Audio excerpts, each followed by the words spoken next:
Hello, welcome to Taco Bell. Would you like to order a Menos Grande today? No, welcome to Starbucks. I'll have a Menos. Do you want that to be a venti or a grande?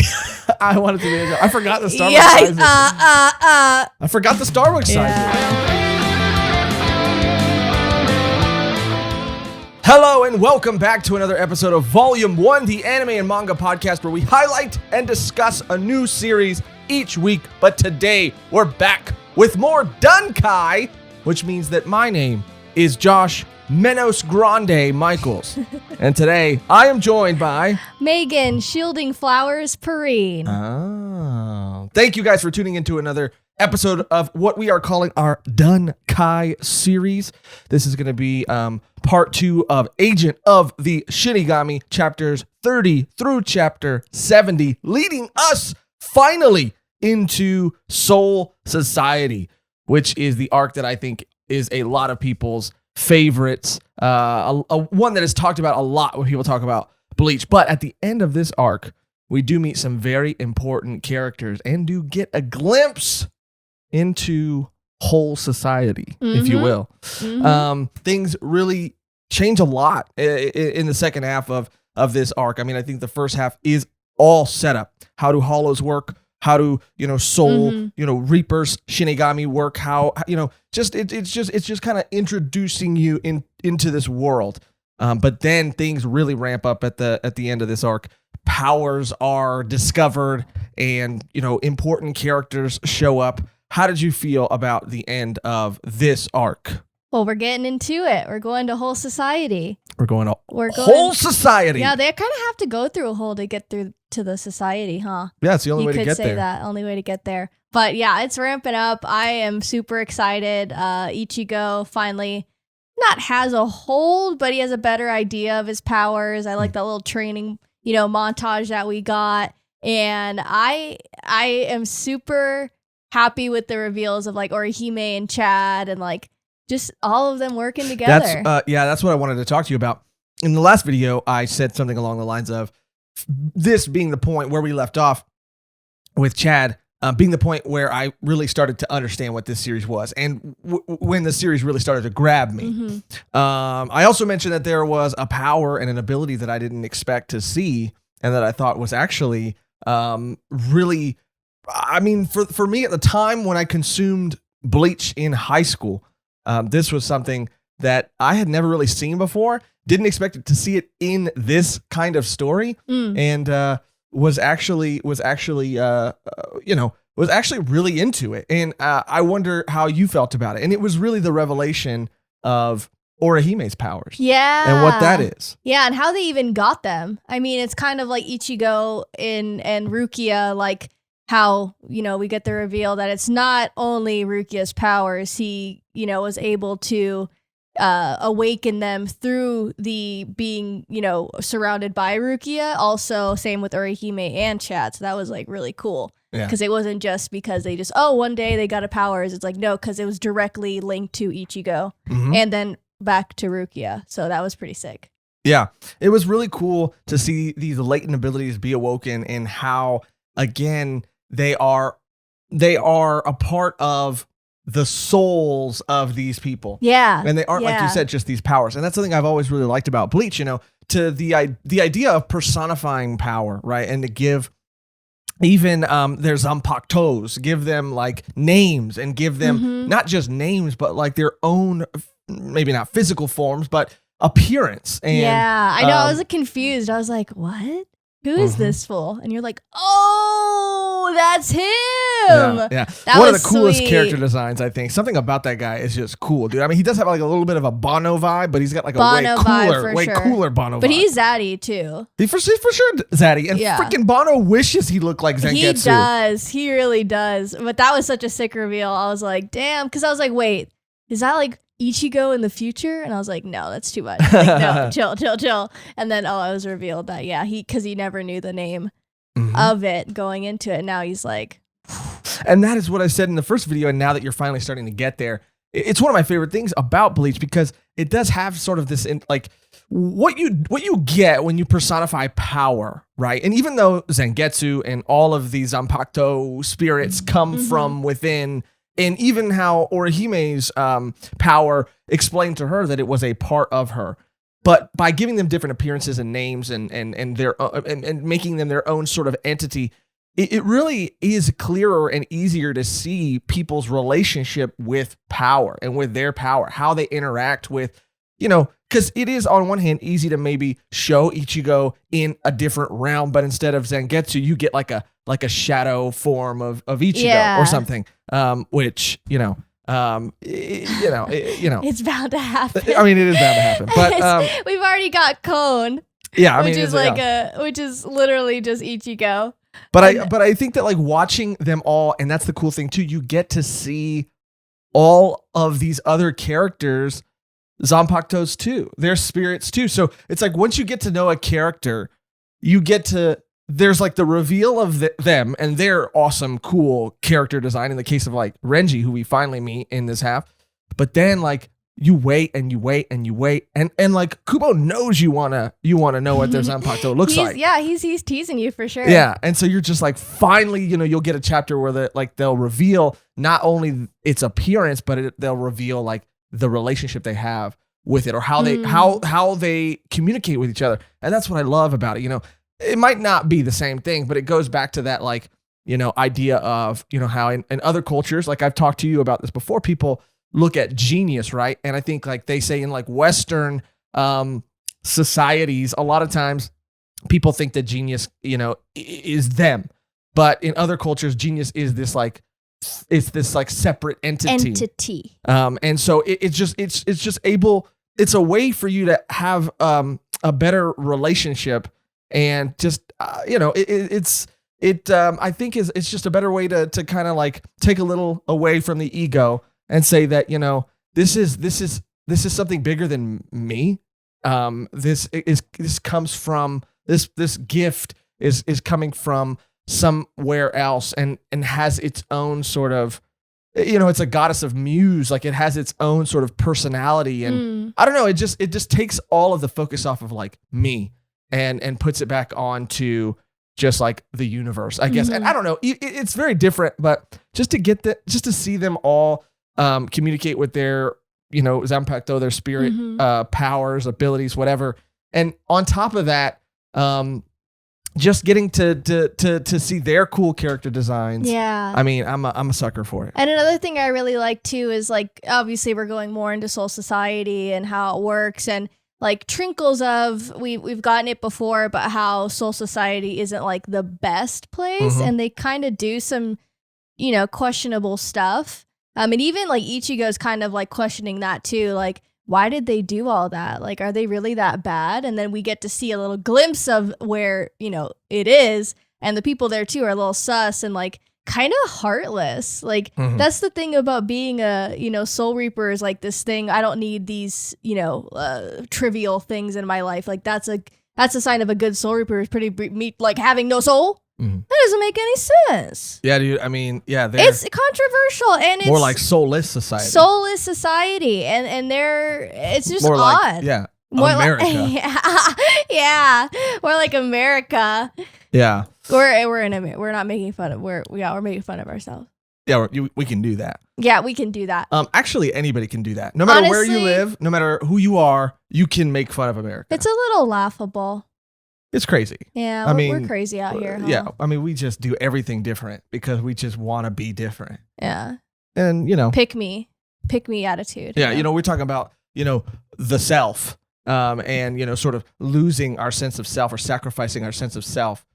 America's all about self. And what it really needs is some self-help. Oh. Yeah. Put that on a shelf. Like an elf. For later. Yeah. Like an elf. Yeah, I mean, this kind of completely changes the story for me. This is where I start to really, really connect even more with the world, the story, and the characters. Did you, were there any, before we start going through it, were there any, really big, noteworthy highlights that you haven't mentioned yet? Seeing, I mean, obviously Ichigo finally get a hold of his own. Yeah, that was probably the highlight. Power. That was probably the highlight of the chapters, like seeing him and I always call him Bucket Hat Fool, but Urahara, yeah. Urahara, their relationship is fun, and he's doing things purposefully to like teach him, which is cool. It's not just like, saving him from like danger just because it's easier to do that. Like he kind of mentions like, hey, I did that for a reason so you could see. Like, so you could see what you're up against. Like, you need to get better. And I like that. It's cool, a little like sensei type. And there's of a little mystery in there too. I mean, it's he's pretty a little obvious. he's a little sus, but I mean, I don't think he's sus at all. But I do think there's a little mystery to him, dude. Yeah, when I say sus, I mean like suspicious. Like he's a little suspicious means that he's like a little like he's mysterious. A character shrouded in mystery. Sus means he might get arrested if people check his internet history. Okay. Different. Yeah, you could use that in a different way. Yeah, sussy. Yeah, there's a little mystery with him too, and like him, revealing that he has a Zanpakuto. What does that mean? And then even that little like small moment with the other sort of scientists or researchers in Soul Society reacting to that Gigai, Rukia's Gigai that came in. What do you think they saw? I mean, they saw something. They saw something that said that tells them that whoever made it needed to be banned from Soul Society. Banished forever. Banished. I was like, damn, what she got? We got a comment or you had a question in the last episode, and then there was a comment that kind of answered it about Rukia and her Gigai and like why she looked the way that she looked.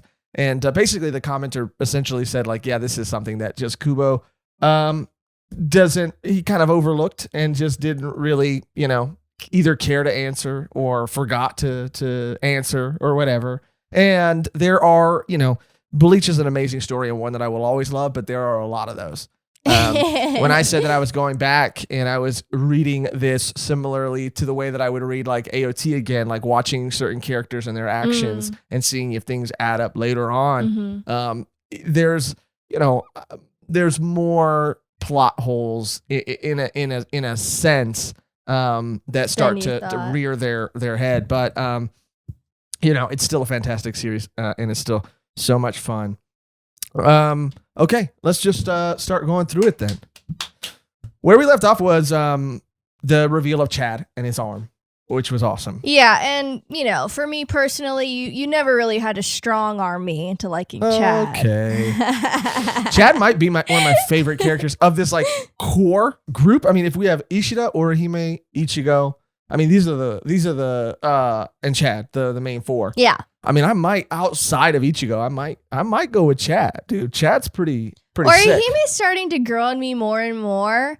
And I do like the glasses. What's his name? Ishida. He's cool. I mean, I like that. I liked his whole little revelation that he had with himself and Ichigo. That was pretty sick. And it happened pretty quickly too. That's what I liked. It wasn't like prolonged for like volumes and volumes and volumes. It was just like, okay, we're going to have a scene and he's going to kind of realize we're going to have a, quick little flashback. And even Ichigo's like, that story was way too long. I forgot the beginning of the story. It was just like refreshing to see. There's so many moments of that. And you want to talk about pacing and how like, I think a story should be paced.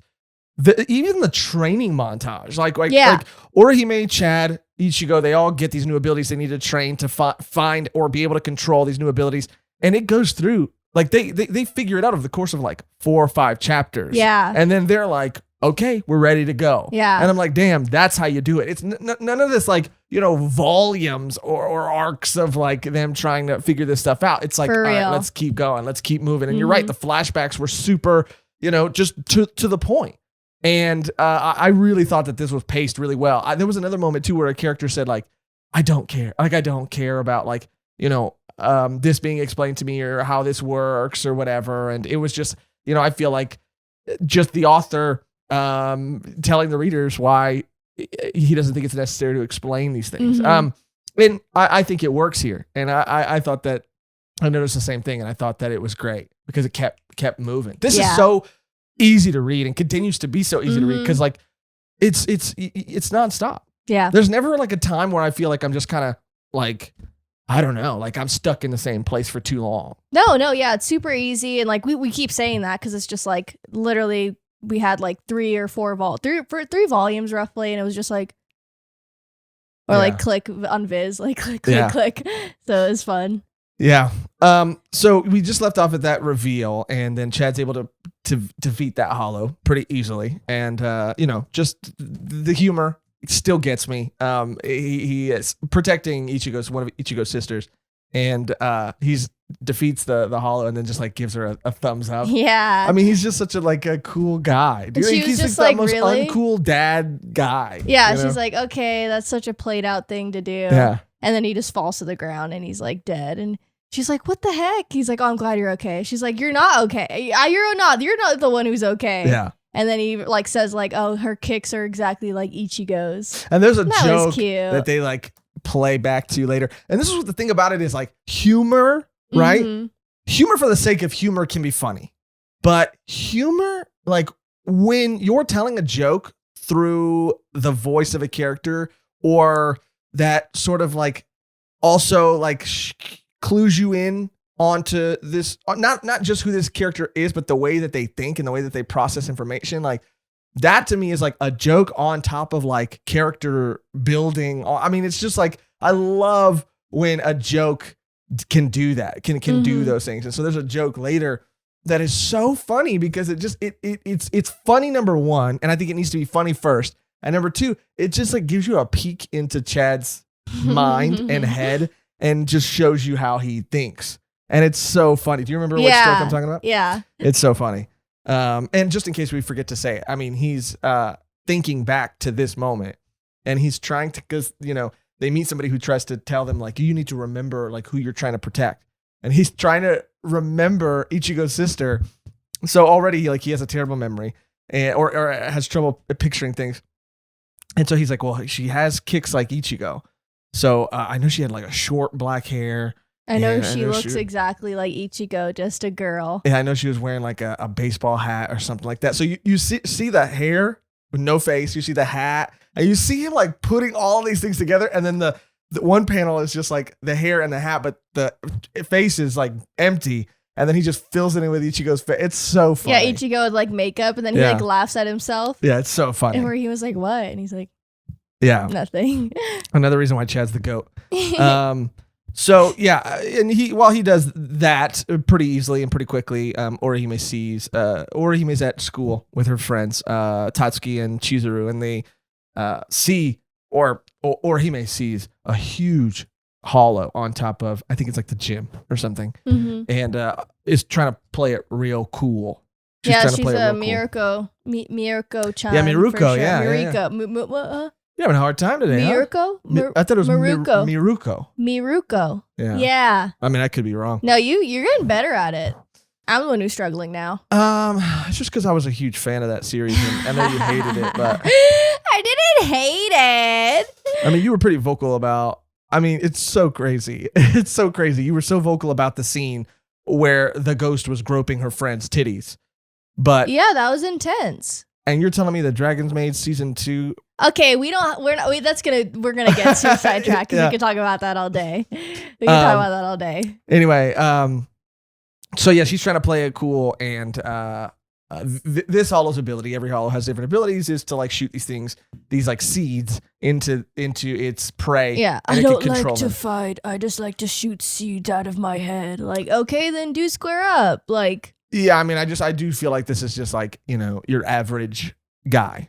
Yeah, like, I'm not going to be responsible. I'm going to let everyone else do my dirty work. This is your average fuck boy. He doesn't like to fight, but he just likes to put his seeds in people. Oh, you know? God. Yeah, I mean, it's really what he is. He doesn't like to square up. Yeah. He does not like to square up. Stir up the pot, but walk away. Like, you can't do that. Yeah, I mean, he loves drama. He loves like making people fight for him. Loves fighting. Yeah. This is the fuckboy Hollow. And he kind of does. He has hard eyes. Oh yeah. Yeah. Little Django, huh? Little Django. Maybe that was Django if he got turned into a Hollow. Oh shit! Crossover. That'd be so cool if you could like, since Hollows have like a pretty hard to see identity, if it was like, you know, you had characters from other universes, like, or homages to them, what they would look like if they were Hollows. That'd be kind of fun. But yeah, he causes like Tatsuki and Chizuru to like basically turn on Orihime. And there's a moment where it does feel like a zombie movie. Totally. That panel was so sick. Yeah, when Chizuru like grabs a Arisawa Tatsuki. Do they call her Tatsuki or Arisawa? Yeah. Anyway, she like grabs her and her arms like kind of twisted. It's all like veiny, and I was like, dang. And then she gets turned too. She has that thing in her head, and that was such a cool scene when you get to see like their relationship and how much like she helped Orihime with like her brother's passing and all that stuff. And I even drew it here. That's cool. You can see. Show it to the camera. I don't know if you could see from there. And I know I have to get, people have said for me to post this. I just don't want to, I'm embarrassed. You just got to do it, dude. It's so funny. I mean, you could just kind of like anything you really don't want people to read, not because it's bad, but because out of context, it might just like be embarrassing. Scratch it out, whatever. Yeah. I'll start doing it. I don't even think it's embarrassing. I think it's really cool. Thank you. But yeah, she gets seated up. Yeah. Mm-hmm. She gets seated up. Mm-hmm. And yeah, it was a really cool panel too, where she's going to grab, one of her friends is going to grab her to like console her, and then is being taken over, and then like starts choking her out. Yeah, it's choke your friend out right now. If you don't, then I'll throw another seed at you. Like, well, yeah. Okay. I mean, if you don't, then you could do anything. I mean, he was talking about like having what's her name kill herself in some pretty crazy ways. Yeah, like, that was crazy. That was crazy. He's like, oh, you pick how you die. I was like, chill. And then that's when Orihime gets her power. Dude, her latent spiritual abilities are awakened. Which is so cute. It's totally Orihime. It's totally her. Yeah, I mean, it is her because it's like her soul power. And that's the thing. That's what I'm saying. Like, it makes sense for the character. Like, Chad's makes sense for his character, or Hime's makes sense for her character. Did you expect that? What was your reaction when you first saw that? I was shook. I was like, wait, are these like from Soul Society? And I was like, oh no, those are like hers. Mm-hmm. And they all have like different personalities, and they're all so cute. And she's like fairies, and they're like, no, first of all, no. Yeah. It's like, damn, they're fairies. I mean, they are. They're fairies. They're just like being, I don't know, they're being brats, but it was very cute. The princess shielding flowers. Yes. The power of her soul. And it's so funny because, I haven't read, especially the beginning of the story or watched it since high school, which was an eternity ago. But an actual eternity ago. Yeah, I'm an orb, and I went to school. Orb? Yeah, like in 2-year eternity. Really? Yeah. You had a desk and everything? Yeah, I went to the school in the 1920s. So they didn't even question, like, why is there a floating orb here? Like, they just thought that. Well, I'm like 2-year eternity, dude. I'm not a floating orb. I'm like, I could turn into... Any human? Yeah. You go into different vessels? Yeah. Oh, okay. For sure. That makes a lot of sense, actually. Yeah, this is the form I've chosen to take now. Wow, you're so humble.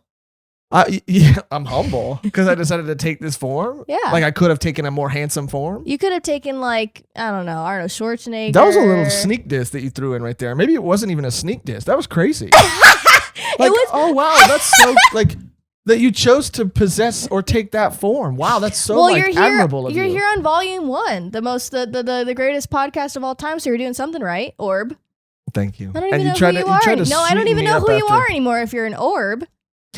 I am who I am. Okay. And who I will always be. And who I have been since the beginning of time. Scaring me. But when I went to high school, I hadn't freaking heard this in so long. But it was like, Hinakiku, Baigon, Lily. And it was just like, that's like Orihime, how she says it all the time. And it was just like her sub voice, like, or the Japanese VA's voice. I believe that. I haven't even heard it, and I believed you. And it was so cool. Like, something about just reading it, like, sent me all the way back, and I just heard it in my head, and I was like, especially the last one, she's like, Baigon, Lily. And it's just, like, so cool. And it made me want to go back and watch it. I know. I didn't have a chance to watch this time. I kind of regret it. It just would have taken, like, way too long to read and watch, but next time. For Soul Society, I'm probably going to watch it. For sure. And obviously, these come from her hairpins that her brother gave her because, she was bullied and she cut her hair. That was super sad, too, because she said that her hair was something that her brother always loved about her. She was bullied for it, and some bullies cut it. She cut it shorter to, like, match to even it out. And he reacted like, not in a bad way, but he was kind of shocked, and he was like, oh, why did you cut your hair out? Your hair is beautiful. Like, why did you do that? And she was like, to cover up so he wouldn't worry, he said like, oh, well, I just wanted to change things up a little bit. And then he freaking died. Yeah. And like, she's like, he never got to see me grow my hair out again. And that might sound a little like, superficial or whatever, but that's like sad. Can you imagine getting the worst haircut? And this is from someone who's like triggered by bad haircuts. Yeah. I think that. Like, I genuinely think that. And maybe I'm an insane person, but when I get a bad haircut, like so bad that like I can't look at my reflection, let alone the mirror. Like I think about my loved ones and I think, what if this is the last freaking time they see me? That's an insane thing to think. I think about it constantly. Yeah. Josh, that's not healthy. Well, if I get a really bad haircut, that's what I think. Like, what if I freaking die and the last image that they have of me is just, or an chopped image, up. and then they probably do like an open casket, so that's a thing too. They'd all And see your I hair. have literally on multiple occasions. Please in the comments if you've ever had this thought once in your life, let us know. Because I think like, what if I die and then I have an open casket and I got a freaking buzz cut? Yeah. Yeah, so you should put that in your will. Like, if I die with a bad haircut, no open casket, or if open casket, put a beanie on. Put a or a wig. Not a wig? Are you freaking kidding me? like a big rainbow afro wig. No. I don't want to be one of these guys that has a funny funeral. I want to have the saddest funeral of all time. When I die, I want to have a funny funeral. I want to have a sad funeral. I want to be in like a costume, like a clown costume, or like a gorilla costume, like something really funny, so that people come up to the casket like they laugh at me. I mean, you don't need to be wearing a gorilla costume for that to happen. What the fuck did you just say? And that was for the orb thing that you said. Okay, orb. And now that's a fat joke. Oh my god. So where do we leave off? Yeah, and her friend Tatsuki was the one who was there to console her and help protect her and give her the courage to grow her hair back out again. So that's kind of what brings this power out of her. And she's kind of wiped after everything. And there's the different powers too. There's the one that can like go beyond the shield and behind the shield and both. And am I confused, or Tatsuki kind of had like a little gist of what was going on? Like, could she see or like feel something? Like, she said she could. She said she couldn't see it, but she knew where it was at. Like Chad. Yeah. So like anyone that's around this, like anyone that it's like trickling, it's like a trickle down effect. Like anyone, it's just Ichigo. Like anybody who's just around Ichigo will get him.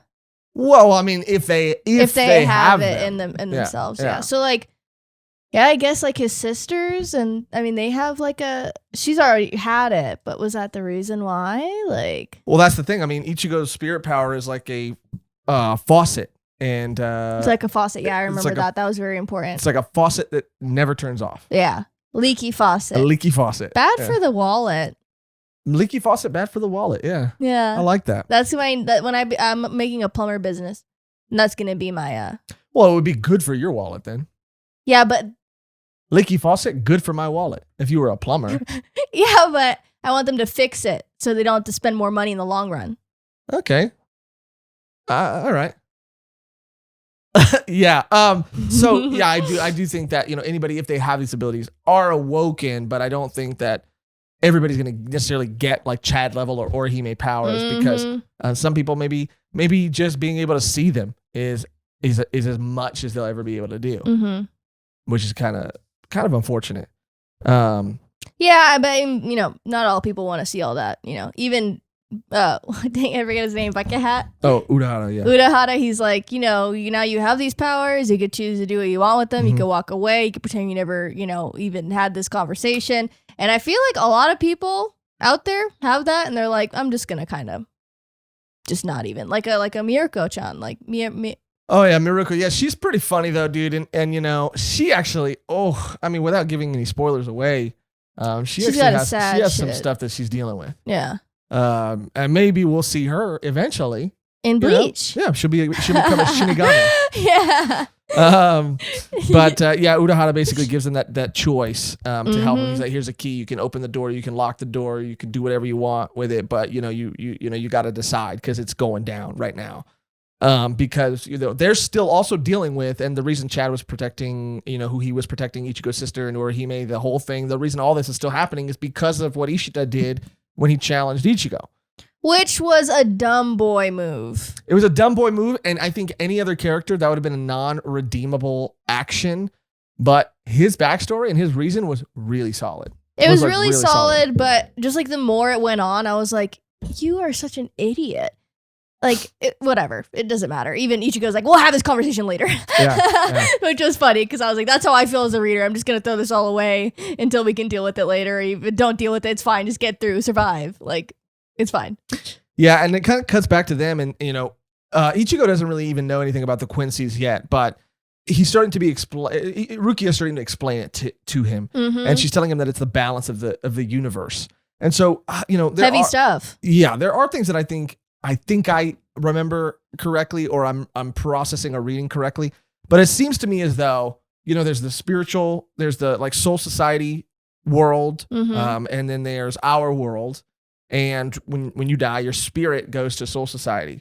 But it almost seems like if there's too many souls in soul society, then they have to be reincarnated back into the real world so that there's always a balance of souls. There's an equal amount of souls.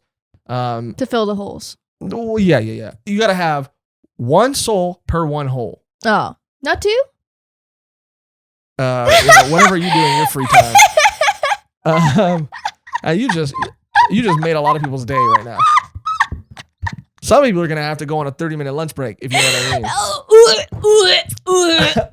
mean. How dare you? But yeah, so yeah, I think that's what's happening. I think like it has to be the same amount, and then it kind of that's what maintains that balance. Like maybe I think reincarnation may be a part of that. But anyway, the Quincy's were just like we said in the previous episode, we're just people who were just going in and eliminating the hollows, tipping the scales, and causing the worlds to kind of converge on or collapse onto each other. But more importantly than that was Ishida's backstory with his master. Because at first, that is what I really, really liked a lot.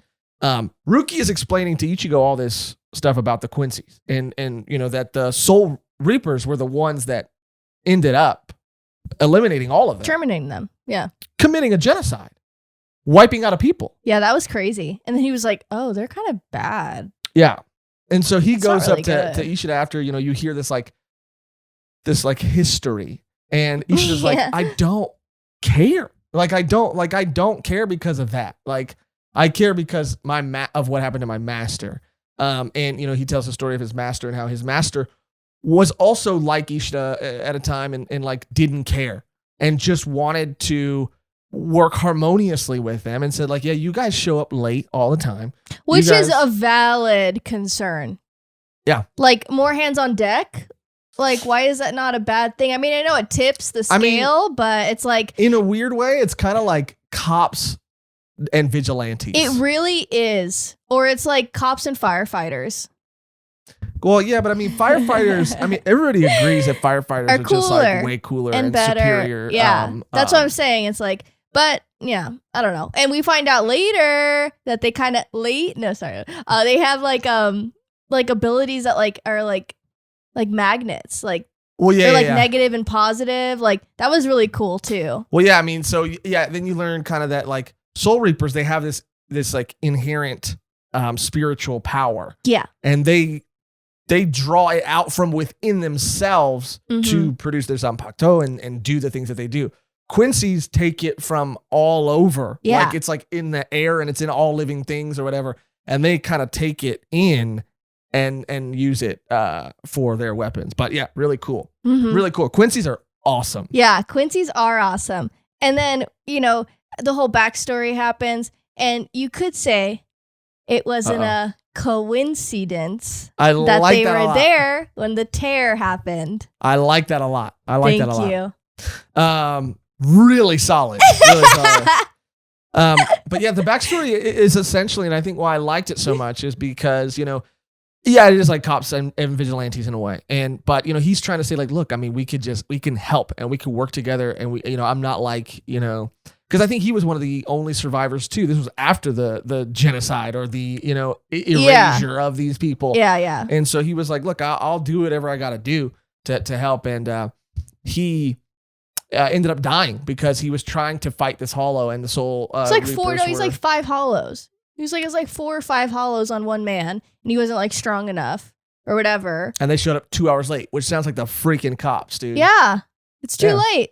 Yeah. I was like, you realize this was the whole But even like his master was like, yeah, you know, we should have like heeded their warning and tried to work together versus just do it on our own because we thought that they were like bad. And it was like a cool little message that we got. Yeah, and I thought that's what made like such an unredeemable act.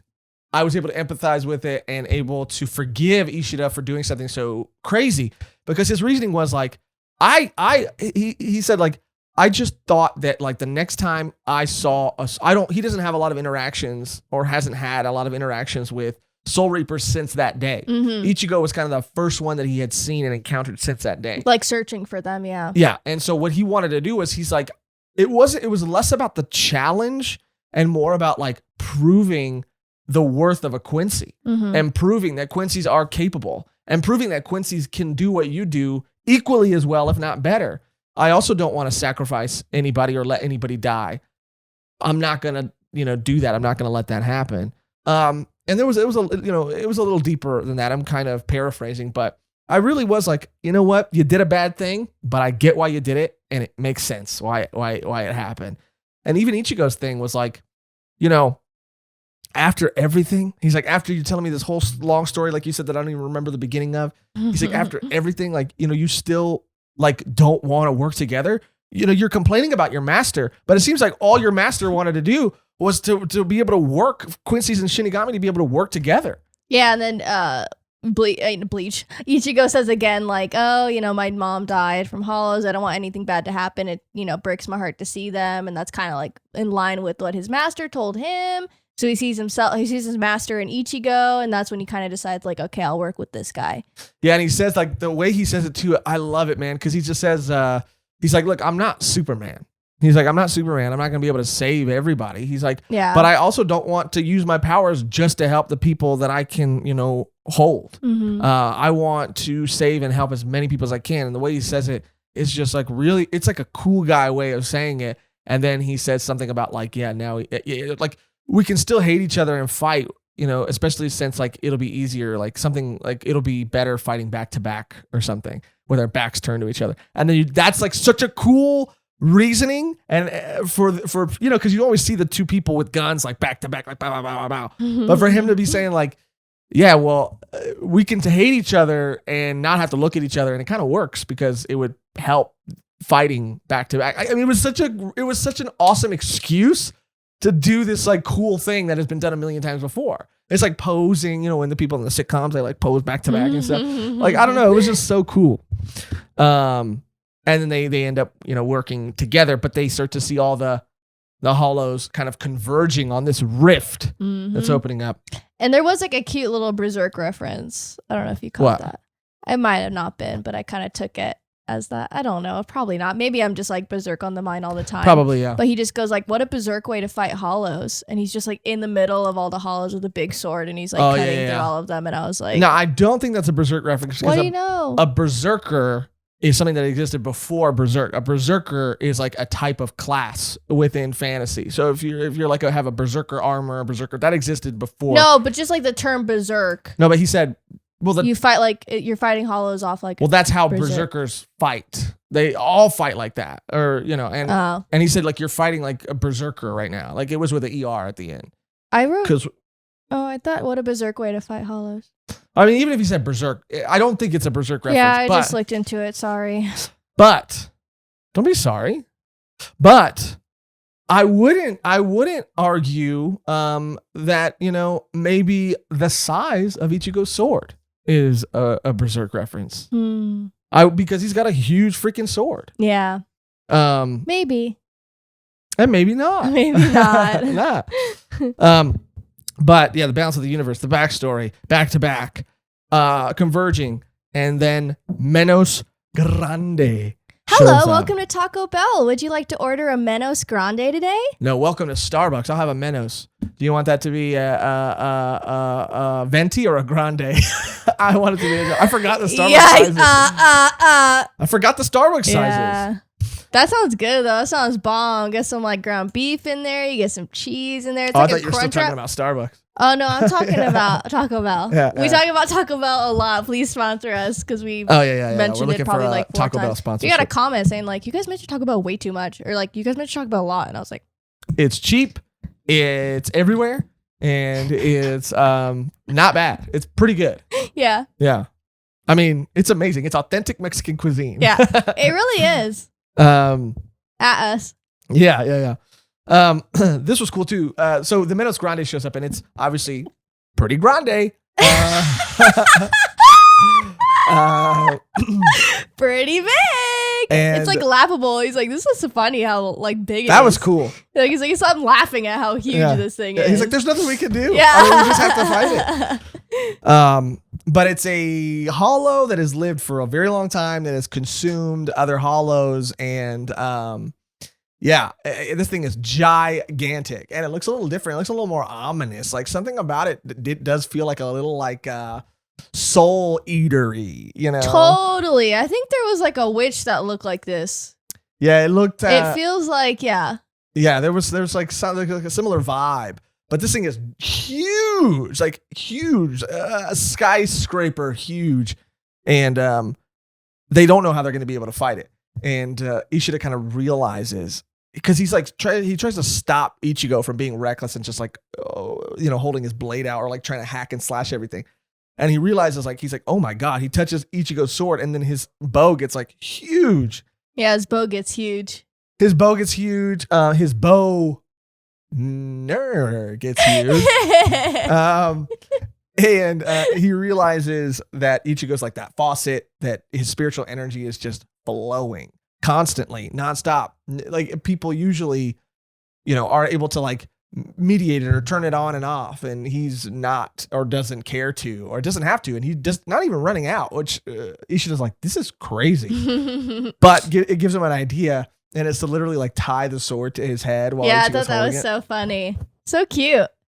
Yeah, that was another LOL moment for me. A real LOL, not a BS LOL where someone just says LOL and then they don't even laugh. That was like a real laugh out loud moment. Well, sometimes I'm like, I laugh in my head. That doesn't count, dude. That doesn't count.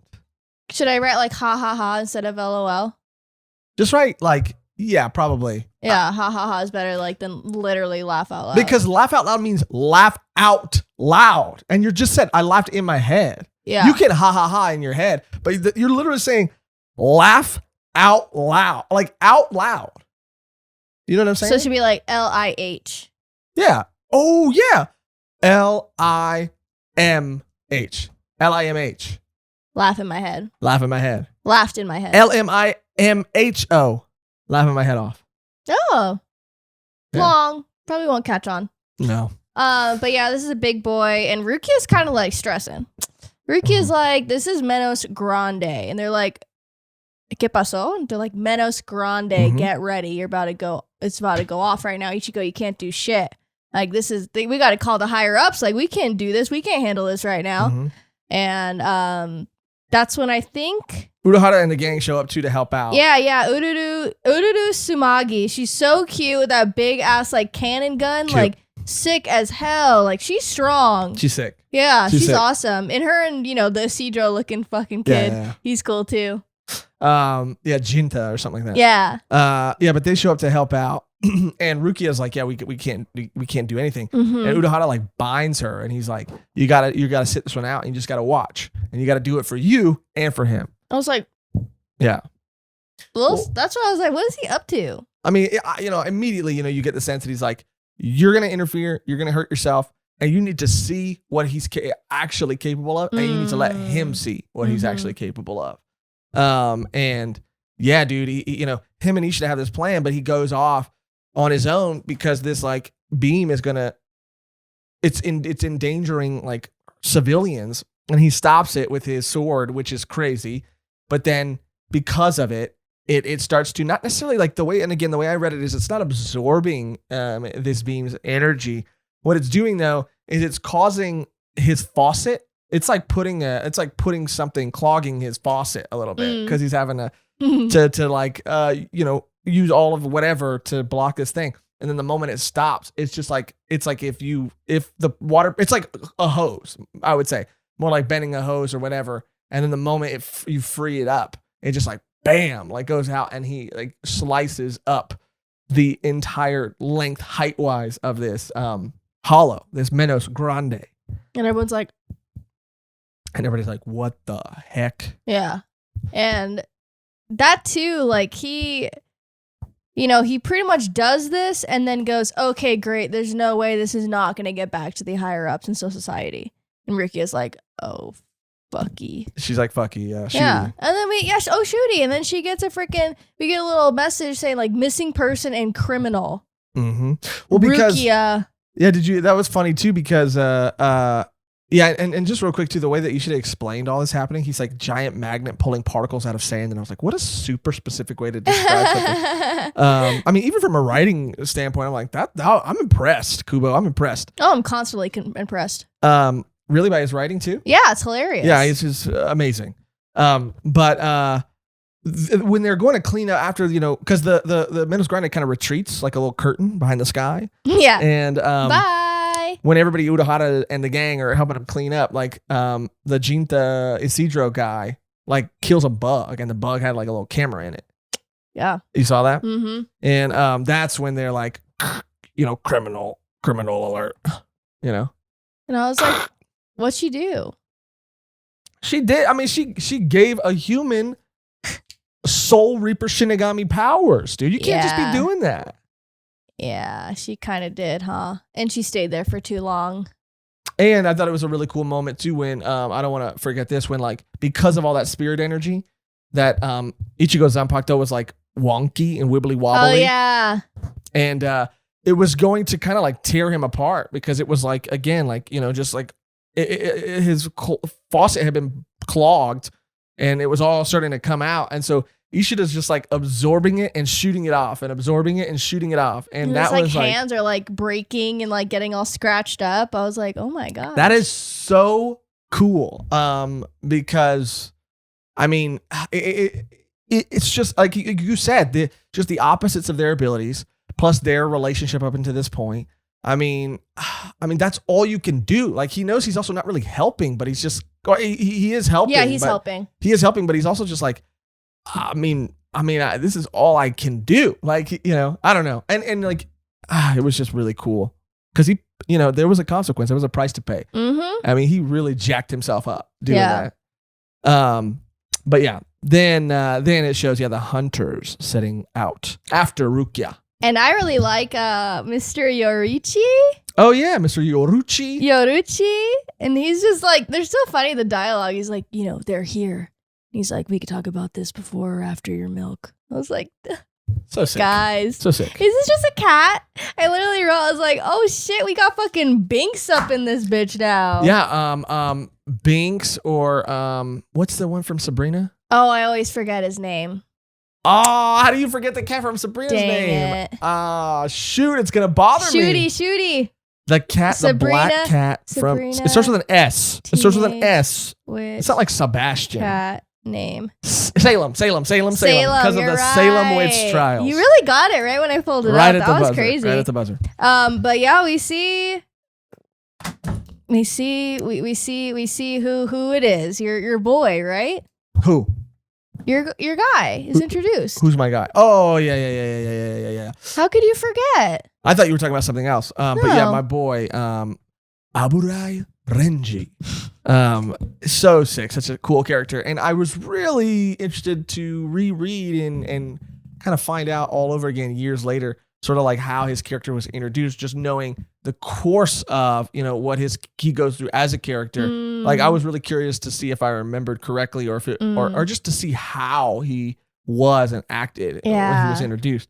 And it's pretty consistent, dude, because, he shows up and, in between that too, there's just a funny scene I don't want to forget where like Ichigo invites like Ishida to have like lunch with them and stuff. Oh yeah. Do you remember that? That was really cute. Yeah, that was pretty cute. He's like, everyone's just like in all unison, just like, this guy's vibes suck. Yeah. And they're like, it's so awkward because of you. And then that other friend that like, like the jokey guy, he always makes me laugh too. Yeah. He's hilarious.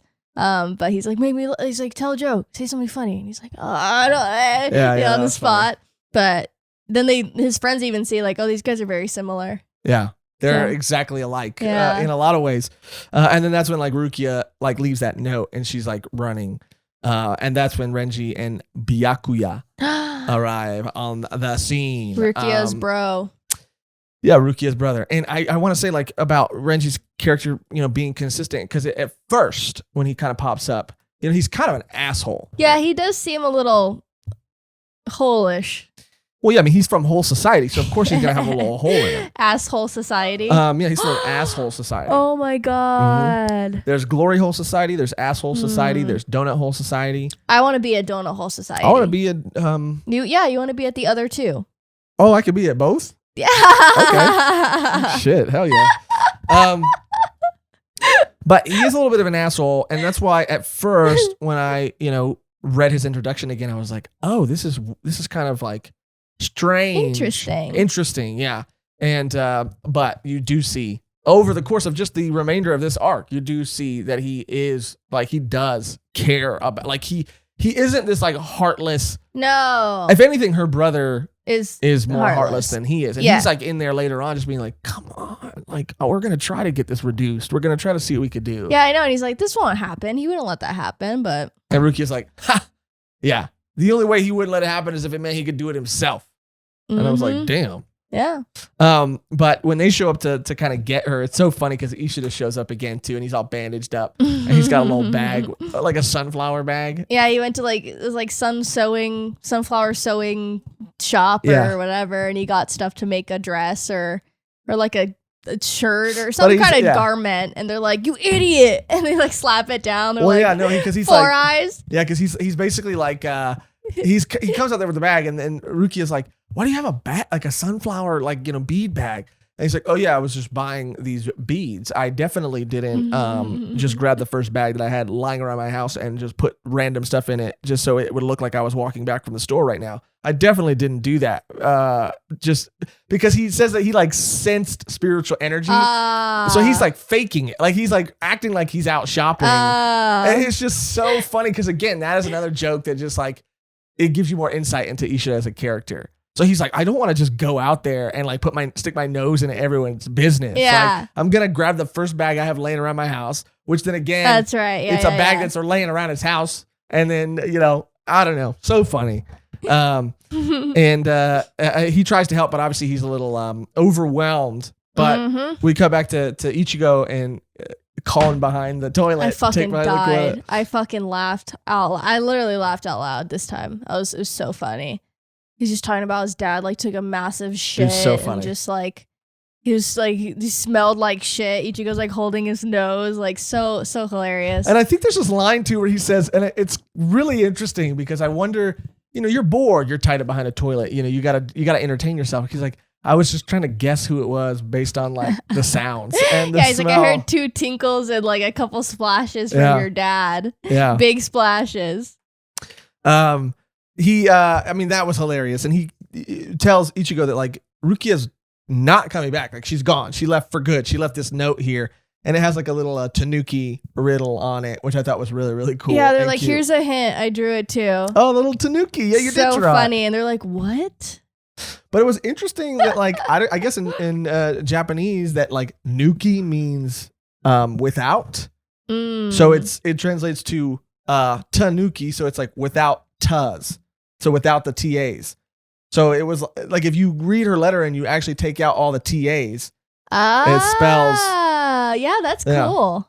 It was really, really cool because I tried to sit there and read it without the T, because they kind of tell you what's in the letter, but there's a panel where the full letters on the page, and so I just like did it, and it was I don't know, it was really cool. Then it cuts back to Urahara shows up because he's like, okay, I can't get out of my body. I can't get your mod soul out of Kon. I can't get the mod soul out of the glove. Without the glove, we can't do it. And Urahara shows up and helps him out. He's like, need a hand. The only sussy thing is that he's in people's windows.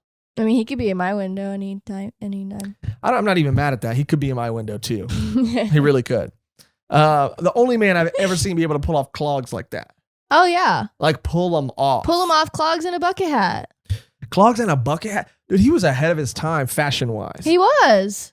Big shoes and bucket hats, like baggy clothing. He was way ahead of his time. It's the drip. He's a drip machine. So he is a drip machine. Yeah. This is when This is when Ichigo and Renji fight for the first time. And it's funny because Renji tells him, like, you don't even know the name of your Zanpakuto or whatever. Yeah, you're like a baby. You're a little baby boy. You're a little baby Ichi. You're a little strawberry baby. A little strawberry baby. Wah, wah. What's the name of your sword? You don't know, bitch. Yeah, you don't know. Let me tell you what mine is. Howl Zabimaru. And then he really messes him up. Yeah. He has to shit up. I mean, a couple times. And he's like, how is this guy still living? Yeah, and then they ultimately, not he doesn't do it. Ultimately, they're kind of seeing how strong he is, and they're like, "Oh shit! Like this fool's really strong." And then Rukia's brother gets involved, and he's like, well, "Yeah, Byakuya's like, Renji, you need to keep your guard up, dude, because this guy freaking killed him, or not killed, but like injured. Was able to like, ward off a Menos Grande." He's like, no way. Right, this little baby crybaby Beach. Yeah. And Byakuya, the way he shows up too is he's just like they don't even see how fast he's moving, and just his blade, Ichigo's blade, is just gone, and he's got it in between his little fingertips like that. Yeah. And he just drops it, bloop, on the ground. Bloop. And Rukia's trying to help Ichigo, but then when that happens, and Ichigo like grabs Byakuya's like, garb or whatever, then she pulls a little lassie. on Ichigo. Yeah, she had to though. Yeah. I mean, I don't think she like would have guessed that like he would have gone through the training or had that opportunity to do it. So she maybe thought he would just like try to get there some way, how he was then versus like what he is now, which we don't like necessarily know all of yet. We'll get to see, which is very exciting. But yeah, she pulls a lassie and goes, you stupid ass human baby bitch. Like, don't come after me. Don't touch my brother like that. Don't touch my brother. Don't you dare touch that, you lowly human. And don't come after me, because I'll never forgive you. And she like gives a little look back, and she's like crying a little bit. And he's like, Rukia. But also, is she pulling a lassie, or does she really mean that last thing she says? Don't come. Because if you do, I will never forgive you. I mean, just saying. She wants to be saved. But then Orihime does make up a good point. But that's why not why she left, but Orihime does make a good point about like her friends and stuff being over there. But now she has friends here in the real human world. Yeah, but she's friends trying in a whole society. I mean, she's trying to like push them away because she doesn't want to get too comfortable, rightfully so. But when she's rescued, it might be a completely different story. We'll see. But yeah, she gets taken and the doors open and they leave. You know what though? What? Her brother said something very interesting. What did he say? He goes, yeah, I know you want to save this like human child because it looks a lot like him. And I was like, a lot like who? Who? Mm-hmm. Who? Questions to be answered. Seeds that are planted. But Byakuya might as well be a freaking hollow seed, the seed hollow, because he's planting little seeds. Yeah. Kubo might as well be the little seed hollow because he's planting little seeds. Yeah, everywhere. Big seeds. And little ones too. Big, like he's got a big load of secrets that he's dropping. A load of them. I don't like that one. Yeah, interesting stuff that will get answered and we'll have some payoff later. Urahara shows up again and he kind of tells Ichigo, because Ichigo's pretty dead set on going after her pretty immediately, and he says, "Look, dude, if you're gonna go after her, like I'll help you, but you have to train with me for 10 days." And he basically tells him like, the way trials usually work in Soul Society, it's like a 30-day process. So, it'll take you this amount of time to train, this amount of time to like enter and to get there. And then this amount of time, you'll have 13 days ideally to like find her and save her. Which is a lot. Yeah, usually like, they have to do it in like a day. Yeah, he's like plenty of time. Yeah. And yeah, Ichigo's kind of a little hesitant to agree, because also what Byakuya did is he took Rukia's power, all of Rukia's power. So this is what I really like, is that, essentially we see this character who starts out for the first half of this arc being this overpowered, just like unstoppable force, who has brute strength and an overwhelming amount of power just on his side. And we see him kind of get stripped of that. And then we have to see him kind of earn that for himself. And yeah, it was only over the course of like 5 chapters or whatever, but it does a lot to say that like it does a lot to say that he just didn't continue to reap the benefits, soul reap the benefits of Rukia's power. That he got so that nobody can use that as an excuse or hold that over his head. Mm-hmm. He got stripped of that. We got to see what he is capable of and then got to see him earn that back, work for that. Yeah, which back. is really cool. I really liked all of that. I liked, his conversation with Orihime about Rukia because no one really remembered her. Like she was wiped off the face of the earth. And then Orihime obviously has that power. So she's able to be like, hey, where the hell's Rukia? And he explains it to her and then they have their little moment. But and Unohana says too to Ichigo, he says, just don't use Rukia as an excuse to kill yourself, dude. And that was a really cool panel. Amazing. Of them and together. That was dope. He's like, are you really going to help her or are you going because you just don't want to do this anymore? Yeah. And it was just like, yikes. Yikesy. And I want to say like the 58 like cover page. Mm-hmm. Fire with like all the girls and then Rukia's just kind of like sketched out. I was like, that was awesome. I was literally thinking like, put that on a shirt. Someone should put that on a shirt. I love that. Yeah, no one remembers Rukia, and it even shows Rukia in Soul Society, kind of in prison in jail, and that's where Renji's kind of talking to her a little bit too. And he says what we kind of said earlier. He's like, we're gonna try to do whatever we can. We're not gonna. We don't want this to like lead to an execution. We're gonna do whatever we can to reduce the sentence. Then it cuts back to like Ichigo and his training session, which he does. He has 3 lessons basically. The first lesson, being very fun and just being that girl. Yeah. And her big Ururu gun. Sumugia. I think I don't even know if she has guns. I think she just has like these like she's mitts, like, right? And then she's like put them on if yeah. you don't want to die. And he's like, what? And then she just starts beating the shit out of him. And then he ends up putting it on or whatever finally. And then like, I guess the first one was just like the grays or. Well, because, now that he's like been stripped of his power. Yeah. Urahara, like when he uses his cane on him, Ichigo's soul is just a soul now. And it has a chain of fate and everything. Like he has no soul reaper powers at all. He is just a regular human soul. And so he's starting over from zero. So that whole training lesson was basically just to like readjust him to be able to function as a soul outside of his body without these soul reaper abilities. So can he breathe? Can he move? Can he see? Because there are things that take adjusting or need, there's an adjustment period too. Yeah. It's like, she beat me like I owed her money. Oh, yeah, that was She's funny. like, yeah. And she's just, I love that whole team. They're so fun. Yeah. They really fun. are. Yeah. Lesson 2 is a little more serious.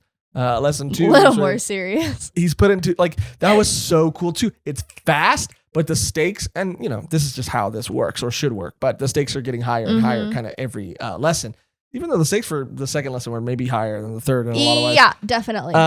Definitely. But he's like, all right, cool. That was a good lesson. You passed, and let's just jump right into the second one. And he breaks the chain. And you want to talk about Berserk references. I mean, the way the chain was like eating itself. I mean, a little behelit. Betchy energy. Yeah. Yeah. And he basically says like, I have to put you in this hole. We have to bind you. And you basically have to figure out how to get out of this hole. And you have to figure out how to unleash your Soul Reaper powers before it, eats itself all the way to your heart, because then you'll become a hollow. And he's like, what? Yeah. Like, how do you expect me to do that? He's like, I don't know. Figure it out. Yeah, I like the little kids too. They're like, are you hungry? And he's like, no, I'm not hungry. I'm not even, no, I have no desire to eat.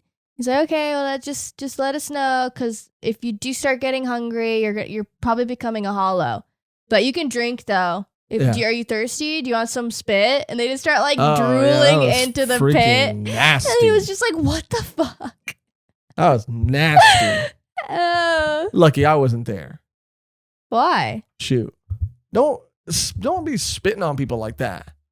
Don't be spitting on people like, no. Like casually? Casually. Spitting on people is for like adults, consensual adults. That's when you can get time and place. There's a time and place for like saliva. Yeah. And it's not when I'm at the bottom of a hole. Some would argue. It's not when I'm at the bottom of a hole. But let's just say between two consensual adults, holes may or may not be involved. That's true. I mean, it is the whole society we live in. It's true. But yeah, he's down there, and you see it kind of eating away at itself, which was also really cool, and a really cool, just like a couple of pages. Yeah. And it actually does get to his chest, and he actually does start turning into a hollow. A hollow, straight up. I was like, oh! Yeah. Are we doing this? Shooty. Urahara says, like, everybody's like gearing up to like take him out. And he's like, and we saw this at the Don Kanji kind of thing when the hollow broke apart and then reassembled. Mm-hmm. He's like, Ichigo's not doing that. He's still maintaining his physical form or his spiritual form. And the mask is just kind of, but it's like coming out of him. Yeah, it was pretty crazy. It was awesome. Yeah. And then we just see this like, and it's almost like Kubo reverse engineered this panel, because this panel is like the coolest thing I've ever seen in my life. And yeah, it's just like, sick. It's like he had this idea and he's like, okay, how do we get there? Even though he got there flawlessly, I think. But we just see this really cool panel of like something shooting out of the hole. And but before that, I think is when we meet. Oh, for a bit. Like for a bit. But that was cool, like Inception type fucking panel. Yeah, it was like on the side of a building. Mm-hmm. And then that was probably one of the highlights of the couple chapters. Like this panel that we're gonna talk about right now. And then also him like, find your ability. It's in one of these boxes. You're gonna fall, you're gonna become a hollow, like do it now. And it's just like, what? Yeah. He's like, okay, and then he grabs one of the boxes, he's like, it's in here, and then that's when he pops out of the hole. Yeah, because he's like, what was Ishida saying? Ishida was saying some shit about like, ribbons and they're different colors. Because he's like, how am I gonna find it with all these thousands of boxes? Yeah. And he's like, oh, Soul Reapers have a different color, a red spirit ribbon. Mm-hmm. But he's like, it's in this one. Explosion comes out, the smoke dissipates, and then you just see a figure in like a Shinigami robe, but with a hollow mask. And since, Urahara's guy had to like bind him in a more intense fashion and use these like wraps to, or these like bandages or whatever, I guess wraps to contain him. And when he bursts out of them, he's got like these like, ribbons coming off of his head, a hollow mask, and a Shinigami robe. And you're just like, this is the coolest thing I think I've ever seen. Yeah, dude. Yeah. He looks so sick. And even the kids were like, I'm so confused right now. How could that even be a thing? And he's holding a sword with just the hilt. The blade is like, nah. Yeah. And it's just, the image is like cool. It's like, this is some Headless Horseman, Sleepy Hollow shit right here. Oh, but way cooler. Yeah. It was like breathtaking for sure. Yeah, it was awesome. And then you think like, okay, well, what's going to happen? And he kind of like readies his sword and then kind of turns it and just uses the hilt to like freaking bash the mask. Yeah. It's dangerous when you're doing that. Do it one more time? Well, because you're like bashing the mask off. This episode is way too wild and yeah. I'm so sorry. Sorry, it just happens. Biology, you can't fight it. But he uses it to bash his mask off, and then he just has a little piece of it hanging off of his head, and it's just like, this is freaking cool, dude. This is so cool. Yeah, the little eggshell. Yeah, a little eggshell. Uh-huh. And I've always wanted a hollow mask. I've always wanted to make one, buy one. I just always loved it. Yeah. I'm surprised you haven't. Yeah, I got to make one. I'm in the process of trying to make something else, another mask right now, and that's all I'll say. Mask off. And then the last lesson is he has to fight Urahara, and he has to take off his hat. Take off his hat, and to do that, Urahara like basically just like reveals that he has a Zanpakuto inside of his cane. And what does that mean? He was probably from Soul Society at some point. Mm-hmm. What was he in Soul Society? We will find out. And he has to basically get a new sword or discover the name of his Zanpakuto, which he does. And it is Zangetsu. Mm-hmm. And he gets a new sword that is, pretty large as well, but it has no hilt. And it's just a really awesome, cool moment, because then Getsu's telling him like, you like, I'm trying to tell you mine. It's like a dream kind of too. Like, like Inception for sure. But also like, Matrix and like a dream thing where he's like, I'm trying to tell you my name. And there's just one panel where he starts to, and it's just like I wrote down. It's just like a black bar. Yeah. And he's like, I didn't quite catch that, huh? What? Yeah. And you can almost kind of like hear it crackling. I don't know. It was like really cool. And then he finally hears it, because he's like, the only thing that's blocking your ears is fear and doubt and all these things. And he's just like, let it go. He's like, let it go. Oh. Let it go. Slash that hollow. Here you are. You're a soul reaper. Let your hole open wide. Oh my God. Really? Sorry. You really committed to that too. I really did. Whew. Anyway, did we talk about Radio Con at all? Sorry, I mean, No, we didn't. I wanted to see how far I could get. I wanted to bring it up. I liked RadioCon a lot. They're like, it's like someone asked a question about Chad. He's like, "Who's Chad?" And then she shows a picture. He goes, "I don't know. Just skip it." Yeah, that was so funny. I laughed out loud. You actually, truly, LOL. LOL. Let the hole rain on. Rain on. The hole's gonna rain on. Yeah, let the hole. The one was rain. better before. Yeah, you're right. I'm still feeling the excitement from, really just discovering that song, finding it. The soul never bothered me anyway. The hole never bothered me anyway.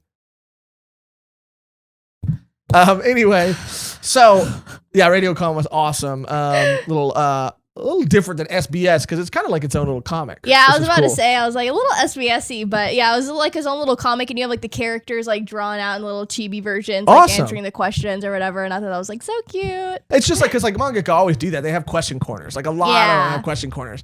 But this was just like a fun take on it. Like Con has a radio station and he's just like answering callers' questions. Yeah, it's so sick. He's so cute. I would say I would probably rather make a Con before I make a Hollow Mask. Yeah, I want one. We should really make one. And we should film one. it and we should do a tutorial and you guys should make it with us. That'd be cute. That'd be really cute.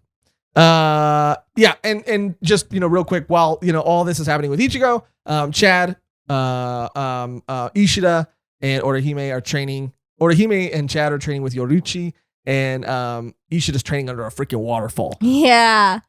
Yeah, he's like, I want to be by myself. But you don't know what's going on with him because he opens up that box and because they're like, oh, you want to come with us? You want to train? He's like, I need to be by myself. And it's not just because I don't like you guys. It's just because I can't have anyone else seeing this. Yeah. Master. And I was like, what? His master's in there? What the heck? Yeah, it's like, what is this? Yeah, like what part of his master's in there? It's like he opens it up and there's like something glowing in there. And it's like, oh, what is it? Is it like his pastor's urn? Is it like one of his pastor's urn? His pastor's urn? His master's is it his master's, like one of his master's body parts? Okay. I think maybe it's his soul. Oh, maybe it's his soul. Maybe it's his whole. Maybe it's his soul. This is the last episode that we're gonna say whole. As much as much as we did. We're really. Yeah, it's just really funny. But yeah, that was pretty sick. And then we get to meet like some other Soul Society members, right? Like, yeah, we get to meet Gin and Kimpachi. And Gin looks so much like, if you guys know Durara, I need to pronounce his name.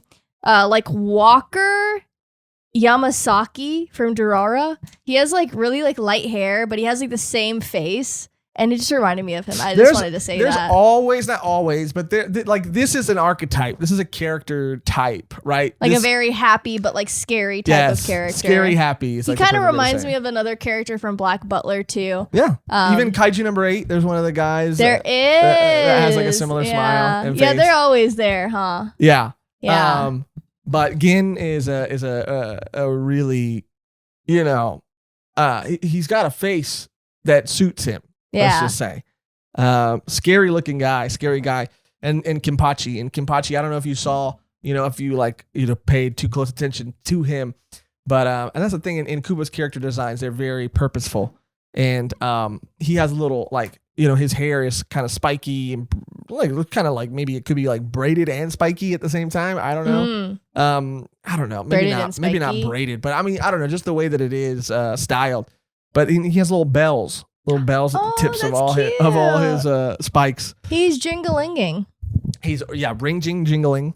And there's a reason for that. There's a reason for everything. Oh, shooty. It's really cool, and they look like they're kind of giving Byakuya a hard time. Yeah, they're like roasting him. They're like, "Oh yeah, your sister's gonna die. Like, chill." Yeah. Like, They're literally making fun of him, like, because they know they kind of want him to like lose his cool because he's just a cool guy. Mhm. And he's like, I thought you'd be more sad about your sister being, dying, but I guess you're not because you're just, a cool Soul Society member, right? And he's like, Ruby to the lines, you could feel it. Yeah. And then Kenpachi tries to like physically assault him. Yeah. But I think what this again goes to show you as we're leading up, and we had another comment, someone say, I was kind of out on Bleach when I realized that, Soul Society was just like, Japan, like an older, like a traditional Japan, feudal Japan. I forgot what term they used exactly, but they were like, I was out, when I found out, because, we've seen in these couple panels now that it does have like a very traditional Japanese style. It's very, reminiscent of that, culture and that period. I forgot what exactly the term was that they used, but anyway, my point is that like, why? My point is why? Yeah, I had no problem.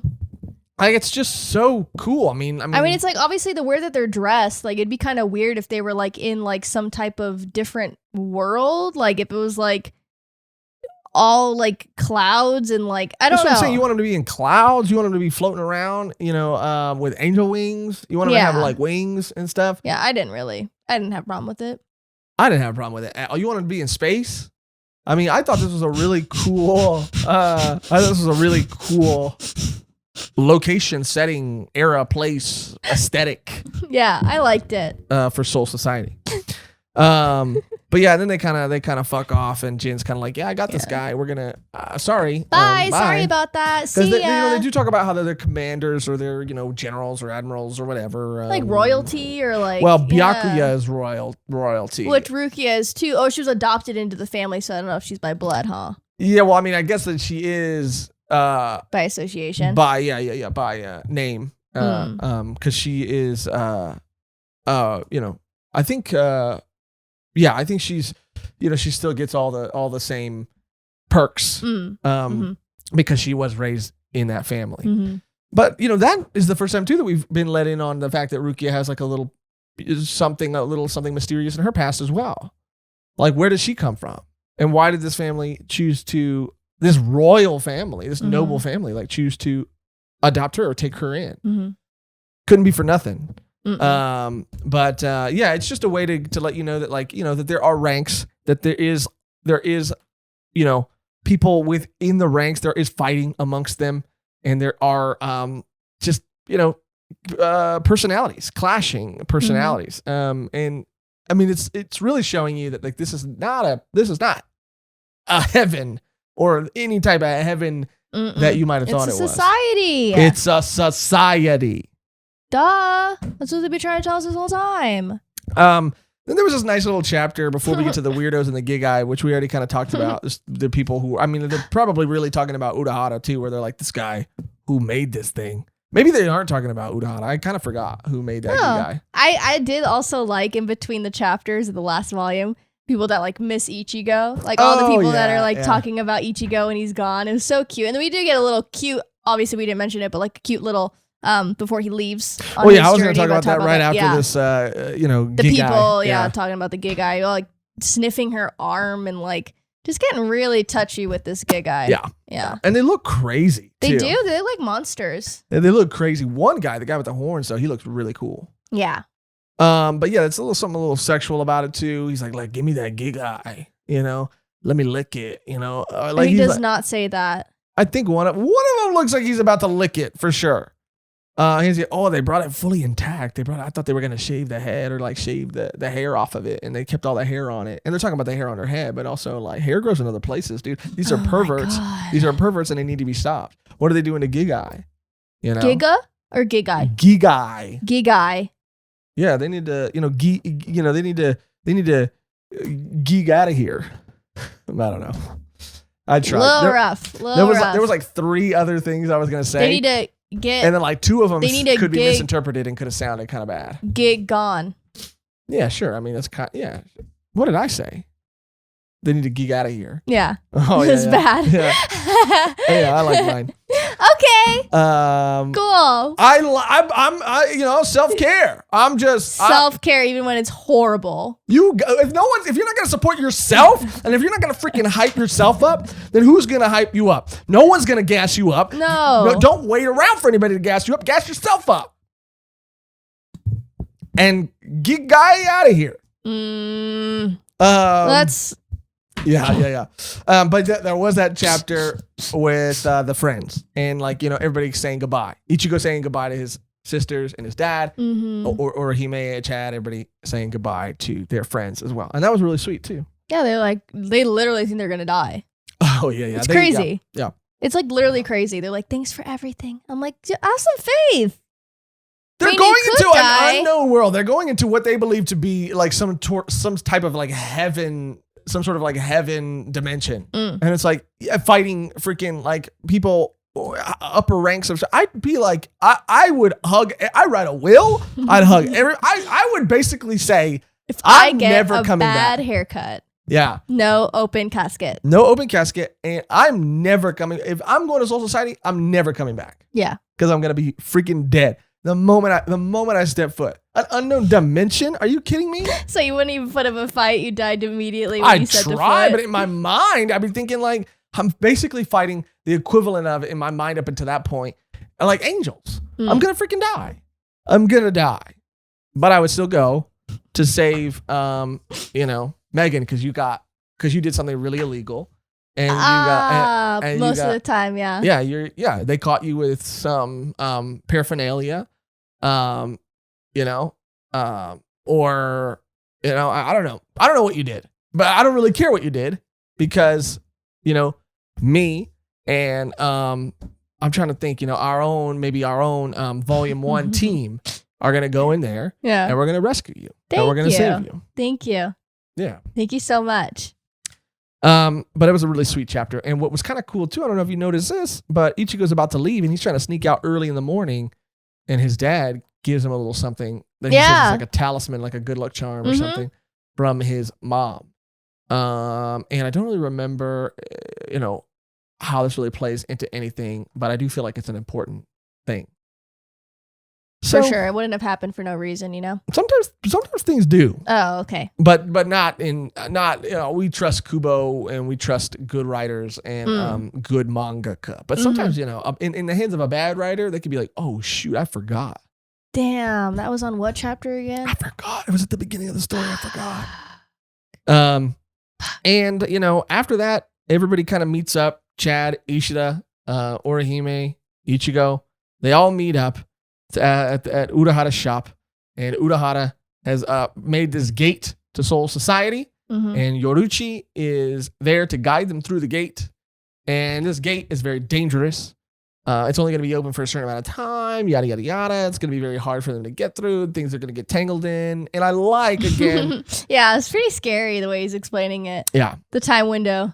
Yeah. I mean, you got to add a time window in a tunnel. Time windows in tunnels, I think... Amplify it. Yeah. Increase the danger. Yeah. The thrill. Yeah. But it was really cool how, I don't know if this is just like Kubo wanting to give an explanation for why the characters were going to be the same that they were. But you could kind of think of it maybe as, I guess that wouldn't really make sense why Rukia looks the same she does in and out of her Gigai when she was complaining about her Gigai's height and stuff. But yeah. Because this is Kubo kind of saying like, okay, well, the characters are going to look the same when they are in this other world. And I'm also going to answer like why they didn't have to go through the same thing that Ichigo had to go through, why they're going to look the way they're going to look, why they're not going to have chains of fate, why they're not going to blah, blah, blah. And it's basically because Urahara says like, I've created this spiritual conversion gate that when you walk through it, basically your physical body and your spiritual body are going to become like spiritually converged in one, and you're going to walk around with no chain of fate. And you know what I mean? But, like you didn't have to do that. But he did, and it was like his way of just saying like, yeah, they're gonna look the same. Okay, they're gonna look the same. Just stop. Don't stop. They're gonna look the same. It's gonna be fine. You're gonna love them regardless. Stop. Yeah. And you're gonna thank me because they're gonna look cool. And then it's just onwards to Soul Society. Woo! I'm hyped. Did you think we'd be here this quick? No. Yeah. It got I was very not impressed, but like surprised at how quickly we've gotten through it, just because it's like this. It really is. I mean, right now Yeah. we're bouncing back and forth between Bleach and One Piece, and Bleach just feels like it's so much easier to read, and so much like I can read it so much faster. Yeah. I don't know what it is about it. I think they're similar in length, but I mean, as far as like per chapter, but I don't know. I feel like I could blow through this. Anyway, we're finally at the gates of Soul Society. We're through the gate on our way to Soul Society. How did you feel, I guess, about this arc as a whole? You've already kind of given a lot of your thoughts at the beginning and at the end of the last episode. But are there any final thoughts that you have, or any words, predictions, just things you're looking forward to in Soul Society, and sort of that this is going to be you going into what a lot of people consider to be peak Bleach? Yeah, I'm super excited. And I read a comment on one of our videos saying like, yeah, the first couple of volumes of Bleach like feel like a slice of life, kind of like setting everything up. And that's how I kind of felt about it. And now it's like really ramping up, like really getting into like the lore and like the mystery of Soul Society and like Rukia's past and like how, you know, her relationship with her brother and like all the other members that we haven't even met yet. And like, you know, Orihime and Chad, like everything's kind of just like ramping up, and we have this like dream team now. Yeah. And I'm just like super excited to see them kick ass and like what they'll learn in Soul Society, like, you know, what Ichigo will learn from fighting other Soul Reapers in their domain and not just his. Like, it's gonna be crazy. But I'm very excited to see it. Yeah, I'm excited to relive it. I'm excited to see it through your fresh eyes. Oh, and I want to watch the anime too for Soul Society. We have to. We have to. This to me is what I look back on so fondly, Soul Society. The fact that we're here, I am so excited. And you're right. I love that, you know, Kubo took his time to assemble this dream team and to really like establish the world, establish these characters, establish their powers. And you get to watch them all come into, you know, who they are. And they have a really great reason to be going into Soul Society, this place that they kind of have no business really being in, to save their friend. And, you know, I mean, I do love everything, especially the second half of this first arc, but I cannot wait. I cannot wait for the next video where we start going into Soul Society. Re-experiencing this series is constantly and consistently a joy.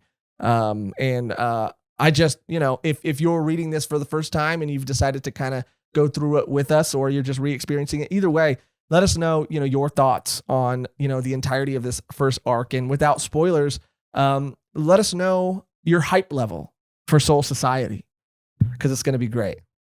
But that's going to do it for another Dunkai, Agent of the Shinigami, Part 2. Agent of the Shinigami, done. It's done. We're done. over. It's done. Yeah. On to Soul Society. Thank you so much for listening, especially if you're here at the very end. We appreciate it. Your support. It helps us out a lot. And speaking of support, before we go, we have to shout out and we have to thank our wonderful, amazing, our beautiful Patreon members. And I already said that I'd do it for Mehgan, and you know I'd do it for you. If any one of our Patreon members was ever taken to a Soul Society, a whole society, any kind of society, you know, against their will and imprisoned, I would assemble a team and I would